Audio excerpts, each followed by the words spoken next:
Imagine investing in these superstars before they ever broke out. This is the place. This is where you come to know who to invest in on Mojo, the sports stock market. So make sure you tap in. The Opening Bell, hosted by Ray GQ and your boy Jay Rich. Let's make some money. Let's make some money over on Mojo. Welcome into the Opening Bell. Where's my sounder at, baby?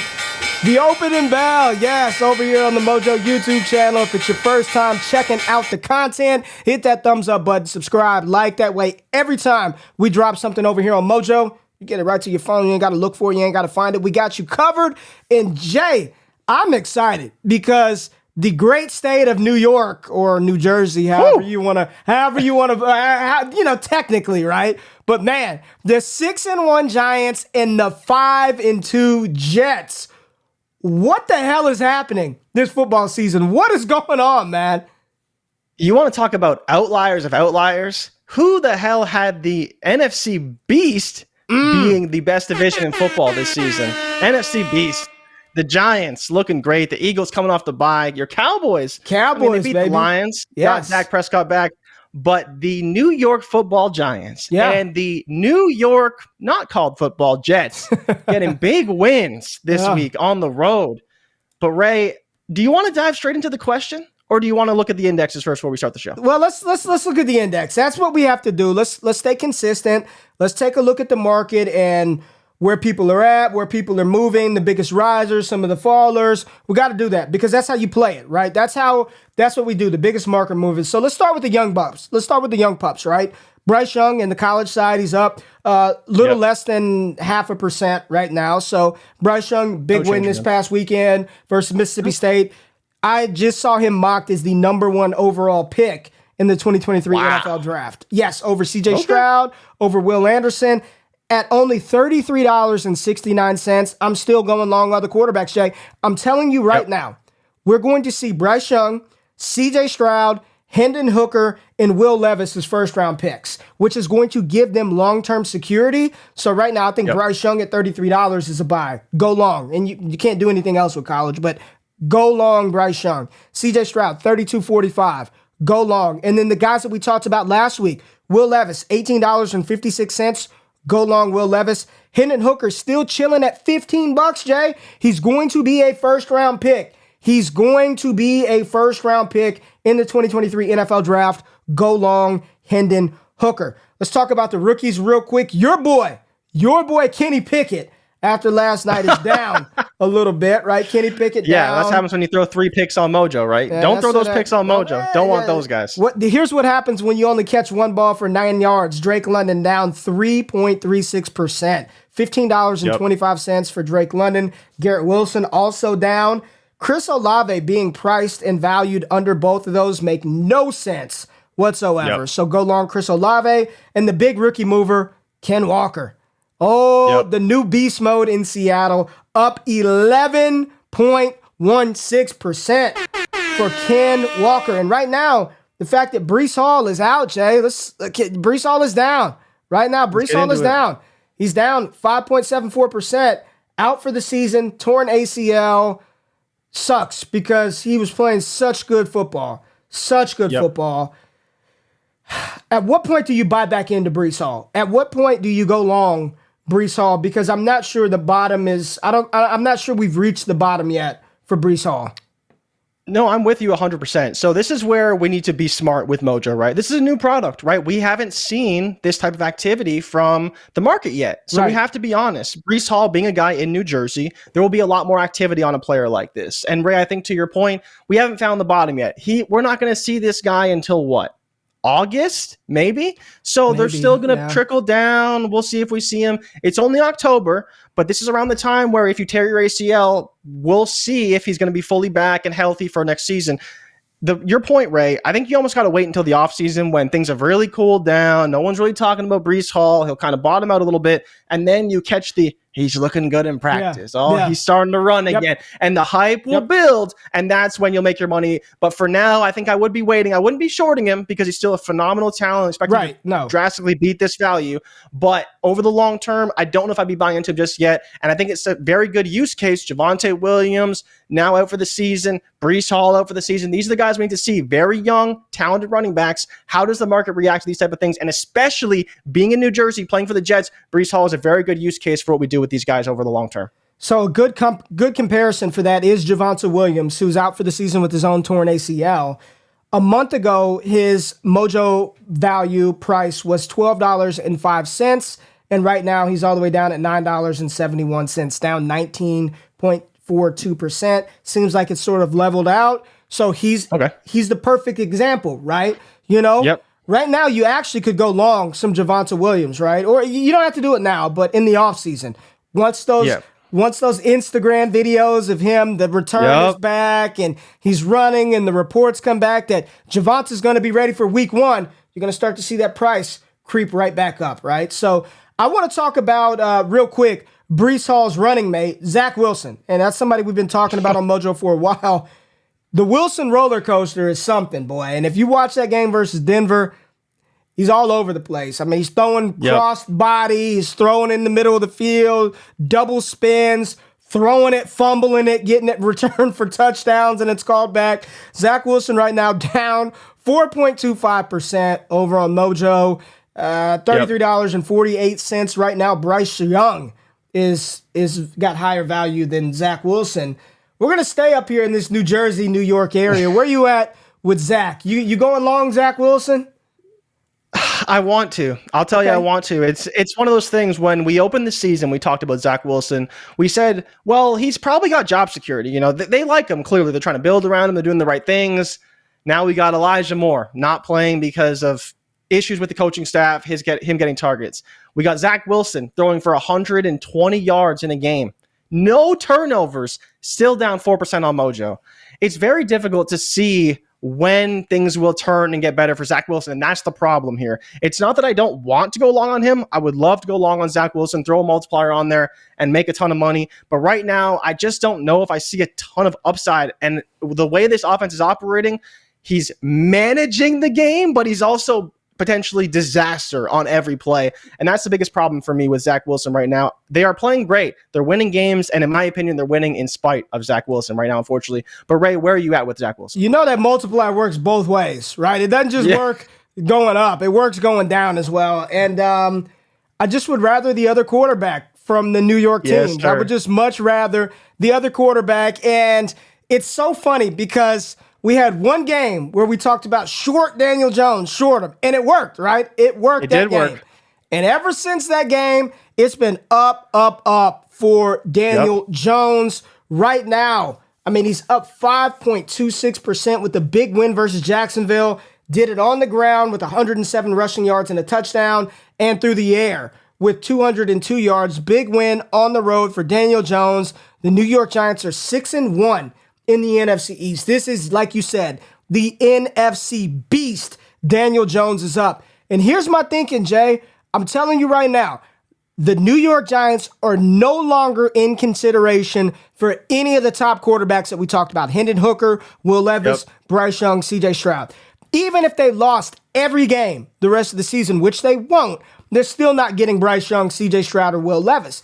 Daniel Jones, all we're waiting for are for the Giants to say, we're going to extend him to be our quarterback of the future, and you're going to see his value. I mean, strap on to a rocket ship and light like one of those old cartoons, right? And just blast off for Daniel Jones. He's not turning the ball over. They're playing winning football, and they're actually, you want to watch the Giants. You want to watch Wan'Dale Robinson. You want to watch Saquon Barkley. You want to.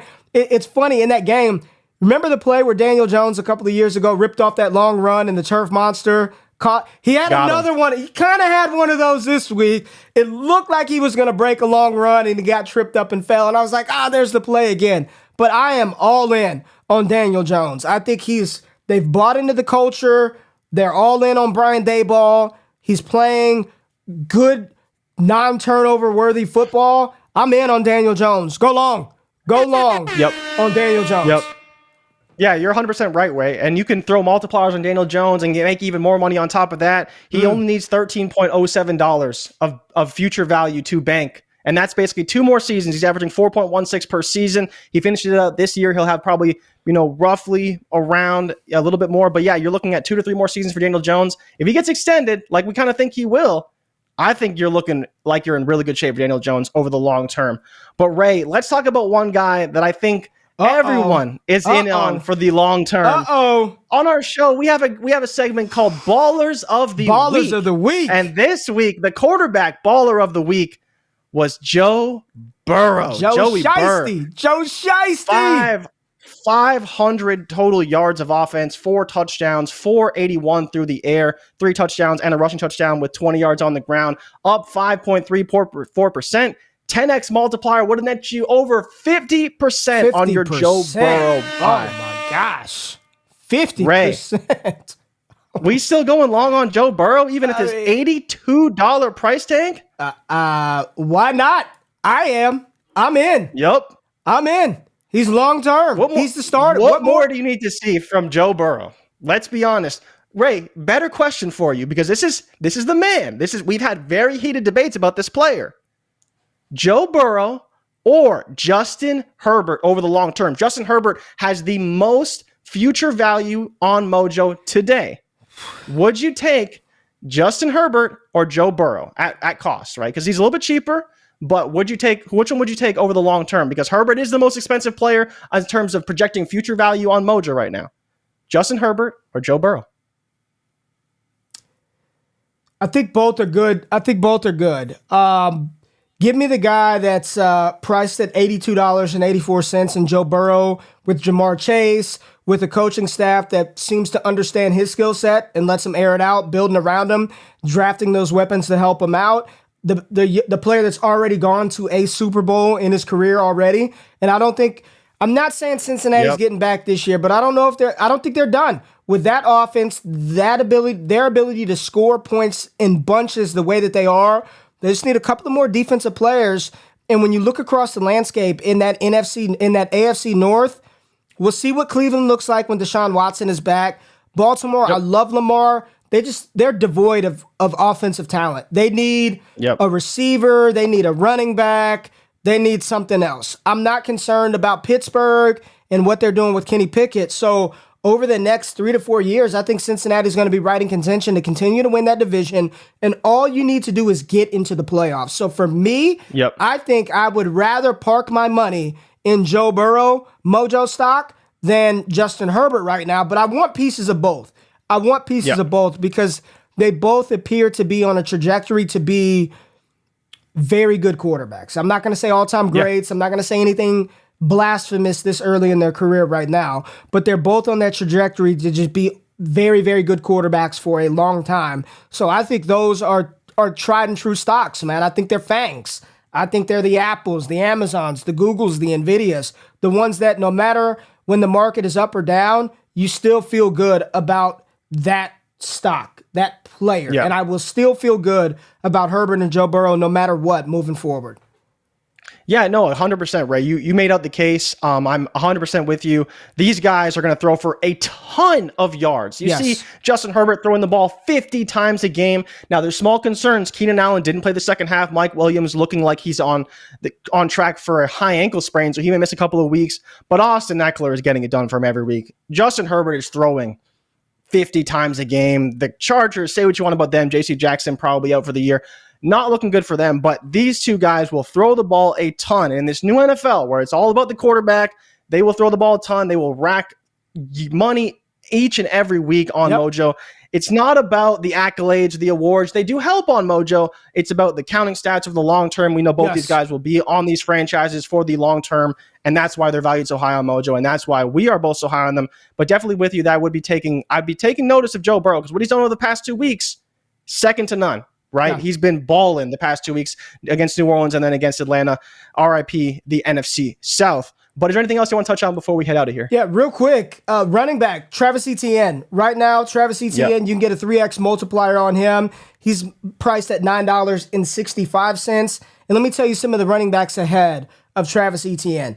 A.J. Dillon, Javonte Williams, J.K. Dobbins, Jamal Williams, Devin Singletary, Tony Pollard, James Conner, Miles Sanders, David Montgomery. Give me some Travis Etienne. Give me some Travis Etienne. Go long. I know this is technically like his first year, and you're talking about banked mojo value on Travis Etienne. None. 83 cents banked, right? So there's still a lot of future value left in Travis Etienne. He is a long-term buy for me at the running back position. And the beautiful thing is they're not just slamming him up the middle every play and getting him worn out, right? So I like Travis Etienne. I do really quickly want to touch on the game tonight. You know we do this. We do the show Monday mornings, so we always try to identify a player to go long or short going into the Monday night game. We've got the Bears versus the New England Patriots. Give us a player that you're thinking about going long on or potentially shorting in this matchup tonight. I'm shorting Justin Fields. Ooh. I hate to say it. I love Justin Fields, but we have to be honest, guys. It's the Patriots. That defense is really good. You saw what they've done to quarterbacks all season long. They made Jared Goff look bad.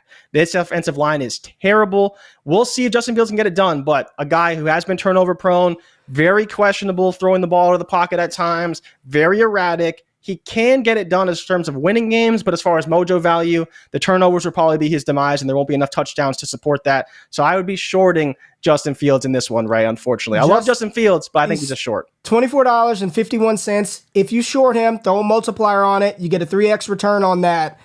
I don't think that's a bad play. Now, whether you short him for the long term or just for the next 24 hours, what would you do? Because I still think there's some value.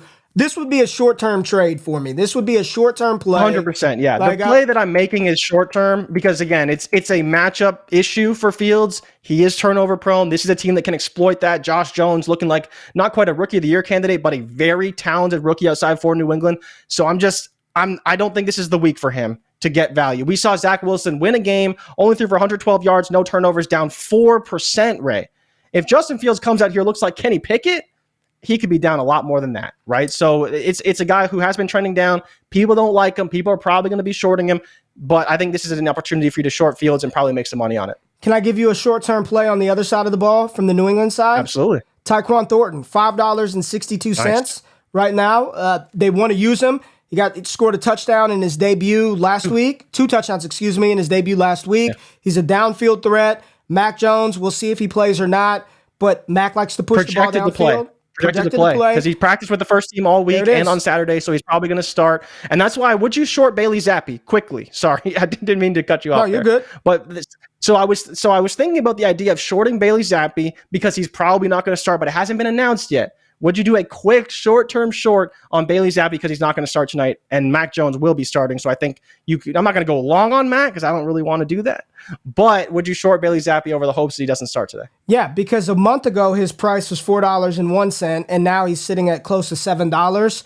Once Mac's announced the starter, if Mac plays well, I do think short-term Bailey Zappi is a nice short play. I really do. I think that's a nice play, Jay. So there you go. There goes a little preview into the game tonight. Some players that we were looking at acquiring or going long on or shorting for the Monday night matchup between the Bears and the Patriots. And I'll just tell you right now, I probably won't know the end of that game until Tuesday because I plan on going to sleep and getting some rest in that game. Yeah. But there it is, baby. There it is. Make sure you tap into everything that we're doing on Mojo. Hit the thumbs up button, like, and subscribe to the channel. There's so much content, so much that we're starting to, and you made a really good point, Jay.